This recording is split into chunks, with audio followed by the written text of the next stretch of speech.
Never in the history of the NHS have junior doctors gone on all-out strike. That, though, is now the plan if they vote for action next week. It's not about trying to cause disruption, they say, which is why the BMA have announced a timetable. We wanted to give the National Health Service, who of course are the employers of junior doctors, the maximum amount of notice so that we can prepare the service.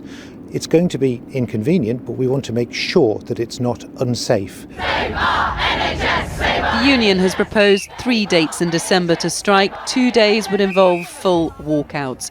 Junior doctors are resisting changes to their contracts, which would see less overtime paid during evenings and at weekends. And they blame the Health Secretary for proposing unsafe working conditions.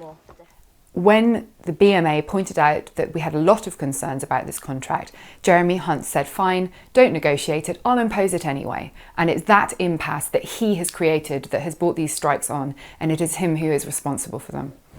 The proposed strike dates couldn't come at a worse time for the NHS. In December, with winter and Christmas looming, hospitals are already struggling to cope with demand.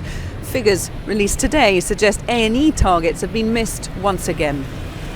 In fact, it's worse than that. A raft of targets were missed during September in England. A&E units only saw 93.4% of patients within 4 hours instead of the 95% target. 1.9% of patients had been waiting over 6 weeks for diagnostic tests, nearly twice the proportion that should be. And one of the key cancer targets, the 62-day limit for treatment, was also missed, with only 81.5% achieving it. Despite this, Jeremy Hunt defended the service.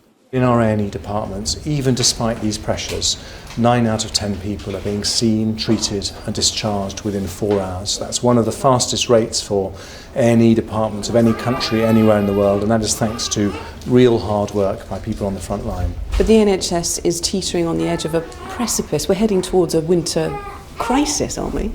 Well, winter is always a difficult period for the NHS, but staff are working incredibly hard on the front line right now. The problem is, with unprecedented demand for services, a financial crisis hitting, and now a possible strike. The NHS isn't just facing a winter crisis, but a perfect storm. Emily Morgan, News at 10.